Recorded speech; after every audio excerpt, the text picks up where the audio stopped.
हर हर महादेव।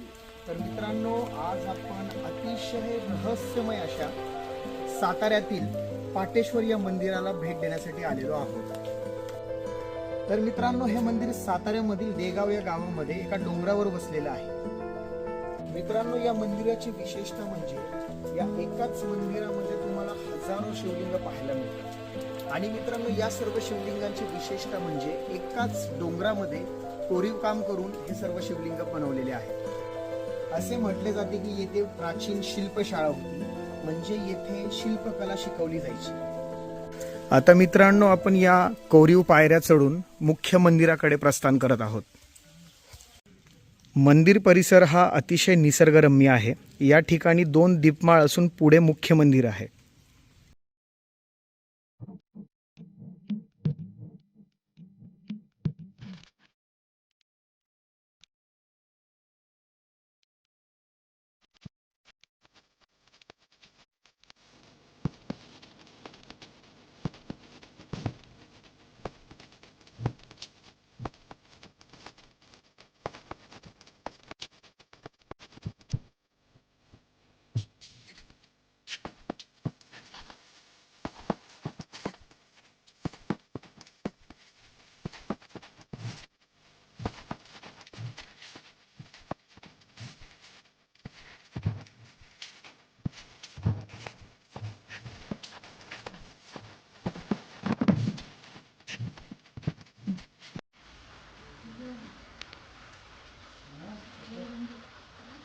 या बाजूला आपण मंदिर पाहून महाप्रसादाचा लाभ घेतला। इथून पुढे आता आपण या ठिकाणी ज्या कोरीव गुफा बनवलेल्या आहेत त्या पाहण्यासाठी आपण इकडे आलेलो आहोत। नेमका आता पाऊस चालू झालेला आहे आणि वातावरण एकदम सुंदर झालेलं आहे।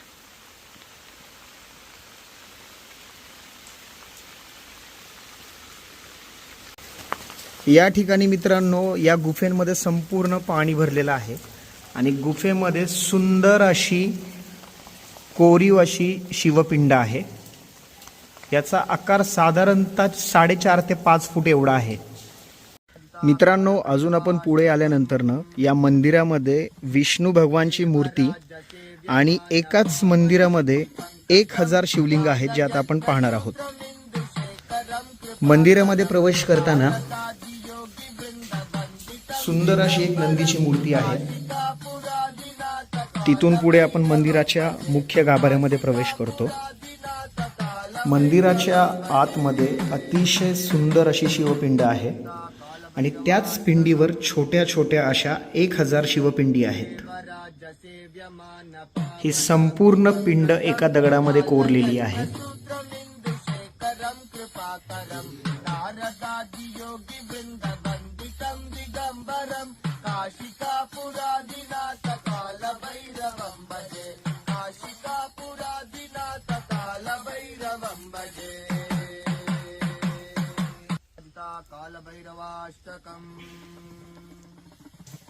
देवराज सेव्यमान पावनांग्रि पंकजं व्यालयज्ञसूत्रमिन्दुशेखरं कृपाकरं नारदादियोगी वृन्दवन्दितं दिगंबरं काशिकापुरा। मुख्य मंदिराच्या दर्शनानंतर मंदिराच्याच बाजूला 2 अशा छोट्या जागा आहेत, जिथे असंख्य अशा छोट्या छोट्या पिंडी आहेत।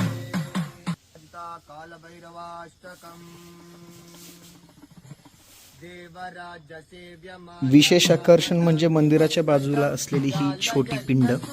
त्याचा आकार तुम्ही बघा, एखाद्या मटक्याप्रमाणे आहे। त्याच्याच बाजूला असलेली अजून एक पिंड आहे, ही पण अतिशय सुंदर कोरीव काम केलेली पिंड आहे। मुख्य मंदिराच्या या बाजूला आता आपण पाहिलं छोट्या पिंडी आहेत।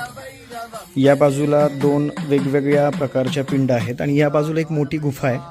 त्याच्या आतमध्ये आपण एक्सप्लोर करूयात काय आहे। पूर्ण अंधार आहे आतमध्ये।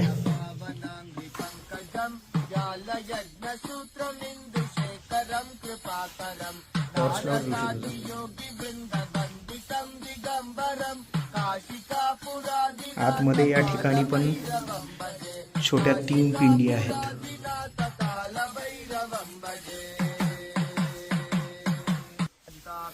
हर हर महादेव।